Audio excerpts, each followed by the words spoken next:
গত ফেব্রুয়ারিতে যুক্তরাষ্ট্র ও ইসরায়েলের যৌথ বিমান হামলায় সর্বোচ্চ নেতা আয়াতুল্লাহ আলী খামেনির মৃত্যুর পর তার ছেলে মুস্তফা খামেনি ইরানের ক্ষমতা গ্রহণ করলেও এখনও জনসমক্ষে আসেননি। এতে করে ইরানের রাজপ্রাসাদ ও সামরিক বাহিনীর ভেতরে এক গভীর ধোঁয়াশা ছড়িয়ে পড়েছে। মুস্তফা খামেনি সত্যিই বেঁচে আছেন নাকি মারা গেছেন তা নিয়েও চরম অনিশ্চয়তা রয়েছে ইরানের ভেতরে।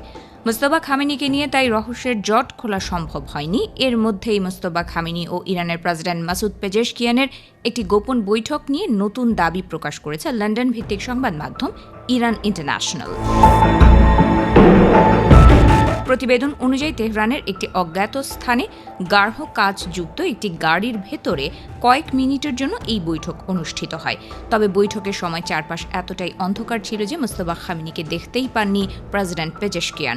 তাই বৈঠকের ওই ব্যক্তি আদৌ মুস্তফা খামেনি ছিলেন কিনা সেটি ঘনিষ্ঠদের কাছে জানতেও চান ইরানি প্রেসিডেন্ট। প্রতিবেদনে আরও দাবি করা হয়েছে, দীর্ঘদিন ধরে সাক্ষাতের অনুরোধ এবং পদত্যাগের ইঙ্গিত দেওয়ার পর অবশেষে মুস্তফা খামেনির দপ্তর বৈঠকের অনুমতি দেয়। তবে প্রচলিত নিয়ম অনুযায়ী সর্বোচ্চ নেতার বাসভবনে বৈঠক না করে তেহরানের একটি গোপন স্থানে প্রেসিডেন্টকে নিয়ে যাওয়া হয়। সেখানে নিজের নিরাপত্তা বহরের গাড়ি থেকে নামিয়ে তাকে একটি গাঢ় কাচযুক্ত গাড়িতে তোলা হয়। এরপর মুস্তফা খামেনির গোপন স্থানে পেজেশকিয়ানকে নিয়ে যাওয়া হয় বলে প্রতিবেদনে উল্লেখ করা হয়েছে। মুস্তফা খামেনির সাথে প্রেসিডেন্ট পেজেশকিয়ানের ওই বৈঠক মাত্র কয়েক মিনিট স্থায়ী হয়। খামেনির নিরাপত্তা রক্ষীরা নাকি পেজেশকিয়ানকে হাত মেলানোর সুযোগও দেননি। বৈঠক শেষে প্রেসিডেন্ট পেজেশকিয়ান আরেকটি সাক্ষাতের জন্য মুস্তফা খামেনির বাসভবনে দেখা করার অনুরোধ জানালেও সেটি নাকচ করা হয় বলে দাবি করা হয়েছে। তবে এর আগে প্রকাশ্যে ভিন্ন ধরনের বক্তব্য দিয়েছিলেন পেজেশকিয়ান।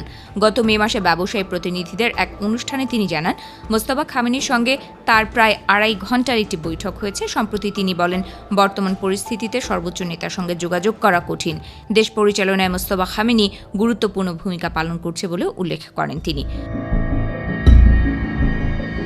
আয়াতুল্লাহ আলী খামেনি নিহত হওয়ার পর মুস্তফা খামেনি ইরানের মসনদে বসলেও গত 5 মাসে তাকে একবারও জনসমক্ষে দেখা যায়নি। টিভিতে বা কোনো জনসভাতেও দেখা বা শুনতে পাওয়া যায়নি। ইরানের রাষ্ট্রীয় সংবাদ মাধ্যমে কেবল তার পুরনো স্থির চিত্র দেখিয়ে লিখিত বক্তব্য পড়ে শোনানো হচ্ছে। এমনকি দেশটির পররাষ্ট্রমন্ত্রী আব্বাস আরাকচিও স্বীকার করেছেন যে তিনি নিজেও মুস্তফাকে দেখেননি। হাতে কোনো কয়েকজন অতি সুনির্দিষ্ট ব্যক্তি ছাড়া মুস্তফা খামেনির কাছে কেউ পৌঁছতে পারছেন না। অন্যদিকে ইরানের জাতীয় নিরাপত্তা, পররাষ্ট্রনীতি এবং চলমান যুদ্ধ সামলানো নিয়ে প্রেসিডেন্ট পেজেশকিয়ানের সাথে দেশটির সামরিক এলিটদের দূরত্ব চরমে পৌঁছেছে বলে দাবি করেছে ইসরায়েলি গণমাধ্যম। বেসামরিক প্রশাসনকে গুরুত্বপূর্ণ সব সিদ্ধান্ত থেকে পুরোপুরি কোণঠাসা করে রাখা হয়েছে বলে অভিযোগ তুলেছেন প্রেসিডেন্ট পেজেশকিয়ান। এই দ্বন্দ্বের জেরে মে মাসে আনুষ্ঠানিকভাবে পদত্যাগের ইচ্ছা প্রকাশ করেছিলেন তিনি। তবে প্রেসিডেন্ট পেজেশকিয়ানের ওপর সরাসরি এক চূড়ান্ত আলটিমেটাম জারি করেন সর্বোচ্চ নেতা মুস্তফা খামেনি। এরপরই ইরানি বাহিনীর কমান্ডার আহমেদ ওয়াহিদের ওপর পূর্ণ সামরিক ও কৌশলগত ক্ষমতা ন্যস্ত করেন। এর ফলে ইরানের অভ্যন্তরীণ ও আন্তর্জাতিক নীতি নির্ধারণে পেজেশকিয়ানের প্রভাব একেবারেই নগণ্য হয়ে পড়েছে। ইরানের সর্বোচ্চ নেতার গা ঢাকা দেওয়া, প্রেসিডেন্ট পেজেশকিয়ানের কোণঠাসা অবস্থা এবং সামরিক বাহিনীর একচ্ছত্র আধিপত্য ইরানকে এক অভূতপূর্ব রাজনৈতিক ও অর্থনৈতিক অনিশ্চয়তার দিকে ঠেলে দিচ্ছে বলে মনে করছেন বিশেষজ্ঞরা।